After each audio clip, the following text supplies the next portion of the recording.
Hey, what's up? Welcome back to the channel, guys. Naeem here from Bass Brothers Fishing DMV. Out at the crack of dawn. Barely any sunlight. You can probably barely even see me either. I'm trying to crack the code. Out here at Rocky Gorge. I've been out here about 4 or 5 times and it's been horrific.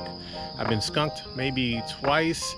The other time caught 1 fish, and maybe the other time caught 1 fish as well, or skunked again. I'm out here trying to get it in early. Got the John boat all set up. The only one at the boat ramp. I'm gonna fish from about 5:30 a.m. till about 12 noon. It's gonna get up to about 90 degrees, clear blue skies. I mean, that's been the scenario. Fishing has been really tough. Normally when we fish here, we fish the upper part. If you guys are local and know this area and know this reservoir, a lot of people fish the upper part towards 29. All right, I'm gonna fish the unpopular side. I'm gonna fish the lower end of Rocky Gorge. It's a smaller area and I'm gonna try to pick it apart. That's the plan for today. I wanna crack the code, learn some new areas here and get it going, guys. All right, so I'm gonna go ahead and set up the boat, get things going, launch this thing.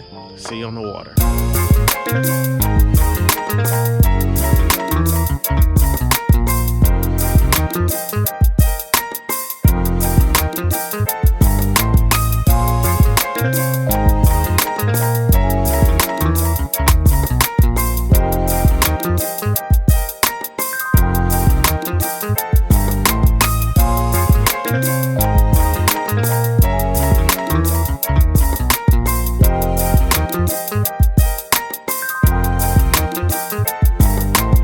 All right, we're at it. Tossing on a crankbait. I'm gonna do some top water, but I wanted to just cover a little bit of water first on the way out.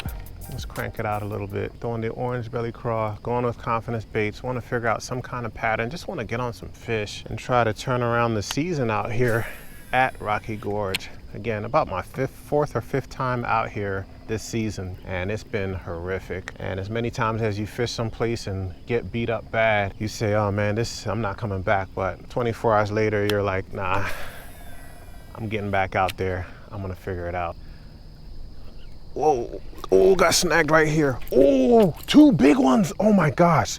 2 2-pounders. Oh my gosh. One was following the other. Wow, he nicked it. It is not every day you see that. I wish you could have seen that. I'm sure it didn't show on the GoPro. My gosh. Sometimes I wish I had a camera on every side of this boat submerged underwater, because so many things happen underneath that we see, but it's hard to pick up on a GoPro, and that'll just be really cool to capture that footage. Pulling up to a little pocket right here where I caught my last fish here. See if I can replicate it with the same exact bait.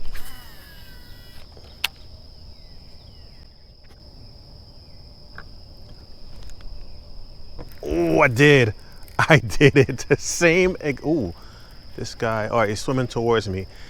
Is that a carp? Oh my gosh, that was a carp. Oh, yeah. I'm gonna cast back in there. He was barely hooked. I think he had like 1 treble in him, but he was heavy. That was a big carp. That would have been a first. Not the species I'm looking for. All right, so far I've gotten 2 missed strikes in the first 30 minutes. I like the fact that fish are feeding a bit. And this is a 7:4:1 gear ratio, I believe. Trying to slow it down. I might need to change up setups and go with something with a slower retrieve. All right, that sun is starting to come right over the horizon, man. I could feel it. Jeez. 2 hours later.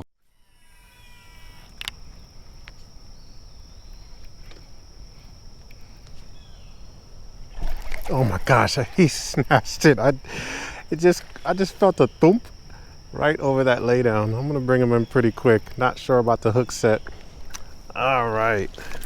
Oh, he's in the boat. Oh, he's in the boat. He got in the boat. That counts. Skunk is off the boat. Touched him with my foot. I wasn't sure about that hook set, like I said, guys. He just thumped it right over the laydown. This is a Z-Man custom chatterbait with a Kitech trailer on it, and there's a laydown right over there. I just tossed right on top of it. He snatched it right away. A little 1-pounder. He got in the boat though. Some action today. It's been a couple hours. I came off the crankbait, went with the chatterbait. Chatterbait continues to move up in the ranks for me this year. So just a little update. The fish that I got in the boat was over in that cove. I came out, fished all of that down there. My goal was to fish another cove on the left and one on the far right. But I don't know if you guys can see, there's a buoy marker right in the middle, and I rolled up to it and it said restricted area. Can't go past there technically, as much as I'd love to just go around back there, at least to that cove. It's far enough away from the dam that I don't think I would be spotted or anything, but I'm gonna abide by the rules and not go any further down. So that kind of does explain why folks do not fish this side as much. I am gonna fish this big cove over here behind me, and I'm gonna slow it down a bit and pick this stuff apart, see if I can pull one out. Maybe I got one, maybe. Yep, got something on the drop shot, guys. Yeah, buddy, he just slurped it. Very soft. All right. Whoa, he is fighting me. He is, whoa. He is fighting me. Oh, stay down, buddy. He is trying to shake this bait hard. Oh my gosh. On the drop shot, on the drop shot. Got a nice bass right here. He is trying to shake it hard, flashing, doing everything he can. Everything he can. I know, let's get you in, let's get you in. Let's get you in. You must be under the boat. All right. Oh my gosh, I should not have boat flipped him. Whoa. Much bigger, much bigger than I thought. Oh my gosh, I should not have boat flipped you, buddy. That was a little risky, but he was hooked right in the noggin, right there. Believe it or not, first drop shot fish of the season. Nice guy, look at that belly. Chunky, chunky, chunky fish. I decided to just hang out back here in this cove and toss this drop shot around and just have a little patience. I haven't been very patient to throw the drop shot this season, but got this one right here. Drop shot, banger. All right, get a quick weight on him. See, we got 2.54, 2.5 pounder, fat belly, feeding up. Absolutely beautiful fish. All right, see you later, buddy. Back down you go. Hey, you want to bite the drop again? All right. Got him on this guy right here. I think this worm is called Chartreuse Magic Robo Worm, 6-inch straight tail. Just got it on a 1/4 ounce weight right there. It is 10 o'clock right now, so it's been quite a few hours. Our last catch was probably 2 hours ago, not even sure. That guy made my day. Biggest fish of the day, of course. This one actually got to hold in my hand and didn't do a quick release, jumping out the boat. Very soft bite. I had to check it 2-3 times before setting the hook. That fish looked a lot smaller in the water, man. I flipped him and my rod just completely bent down. I said, oh man, I should have used a net. How's that to get you refocused, get you re-energized? Tell you, these fish are around. Don't get in your head, and I'm talking from experience.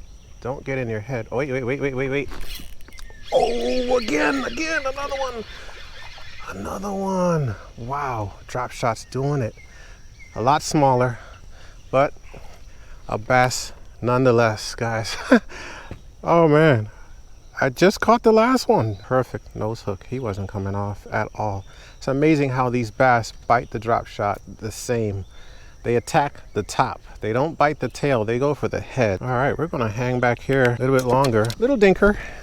I'm not mad. All right, fish number 3. You ready to go? Fanning your tail. Okay.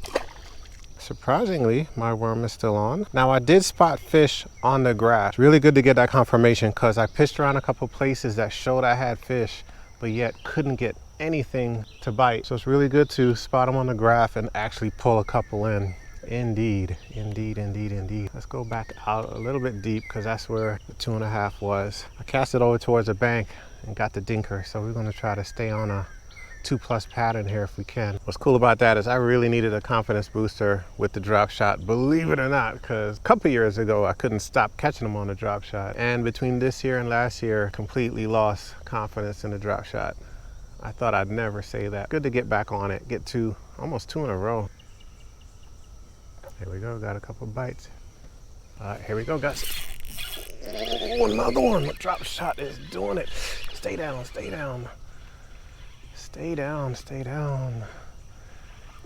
Oh my gosh. Let's get him in here. Let's get him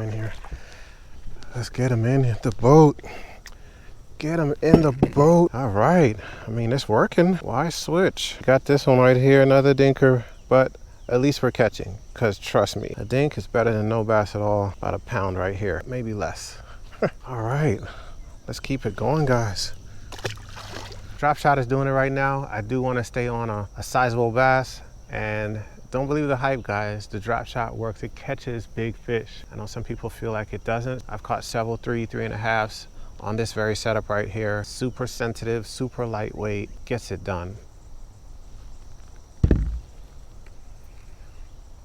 Please tell me I don't have a fish on here, because I've been texting on my phone. Oh, and he's a nice one. Oh my gosh, I've been texting on my phone this whole time. Hopefully he is not gut hooked. I do see the worm, but he's had this fish. I just lifted up, oh man, come on. I just lifted up my rod tip and he was on here. It was nice and heavy. I'm gonna grab the net this time and get him in. There you go, buddy. There you go.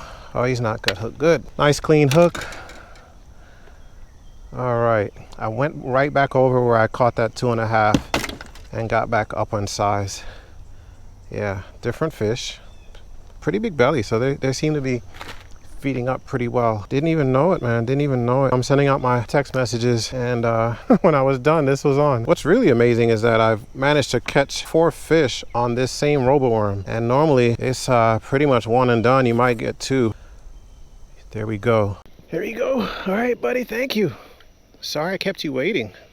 Ooh, guys, it is heating up out here. I'm baking, and it's 10:30 in the morning. 5 fish in the boat, and 4 of them came out this one cove in this one spot. It's a nice little gift when you raise your rod tip and all you feel is weight. All right, that's where I've been catching the bigger ones right there. Pretty much just dead sticking this worm. So these fish are not expanding a lot of energy. I haven't gotten any straight slams on the worm. It's been pretty much soft bites. Oh gosh. Here we go again. On the drop shot. I'm going shallower and shallower. I'm in 6 feet of water right now. And, oh, fell off. He's in the boat. All right, got another one on a drop shot. Talk about getting your confidence back in something you used to fish a lot and catch a lot. I completely lost it, and today has done me really good. Drop shot fishing at its best. Thank you, buddy. And my worm survives, still going. I know my brother's probably shaking his head right now, like, how the heck did you catch? I think this is my 5th fish on this same worm. I was just reaching down in my hatch, grabbing some other drop shot baits, because I know I'm gonna have to change this worm soon. And that little guy just swooped in on it and helped himself to a nice juicy robo worm. Thank you. Oh my gosh, that just about does it. It is blazing hot out here. It's got to be in the 90s already. It is 12 noon and I'm about to get out of here. Got out here early. I'm glad I did, even though the bulk of the bites came around 10:30 if I remember correctly, and I started fishing at about 5:30 I believe. But nonetheless, got on a huge drop shot bite, felt really good. This is the setup I caught it all on. This is the Lew's custom drop shot special right here. This is a 6'10" medium light extra fast taper, and I've got it with the, I believe, 15-pound braid, maybe even 10-pound braid, with a 10-pound fluoro leader. And this is the bait right here, robo worm, 6-inch straight tail. I believe this is called Chartreuse Magic. It's got the green pumpkin with red flakes on the top with a chartreuse belly. If that's not the correct name, I'll leave it on the screen right now. Also caught on the chatterbait, and I'm really starting to like this setup right here. This is the custom Z-Man chatterbait, and to me it differs from the original chatterbait in a way that once you start cranking, it vibrates right away. And I've got this on my Dobbins Fury. This is a 7'1", right? Yeah, 7'1", medium heavy, fast action with the SLX DC. I'm really starting to like this combo. You know, I've been trying to get used to the DC reels a bit. It has its own special braking system, but this is a really good combo right here. And I'm really liking the Fury series. Lightweight, it's well balanced, and I'm digging it. The only thing I might do is change this over to braid at some point, but you know, we'll see what happens. All right, so I caught one on this, the guy that was the quick release who decided to jump out the boat on this chatterbait right here. Other than that, guys, just enjoying the fishing season, being out on the John boat. I absolutely love this build I did. It's holding up fantastically, no complaints. Feels really good to like build something and use it all the time. Like I'm always out on this boat. My wife could tell you, trust me. This is my 3rd day in a row fishing. It's a blast, man. This boat is doing excellent. It's time to get out of here. If you haven't subscribed to the channel, please hit that subscribe button below. Hit that notification bell so you get noticed when we upload all our videos. And if you want to keep up with what's going on Bass Brothers, definitely follow us on Instagram and Facebook. We post a lot on there as we go. Some things that don't even make YouTube are on there, so follow us on those platforms as well. With all that being said, go ahead and leave us a thumbs up on this video. We'll see you next time.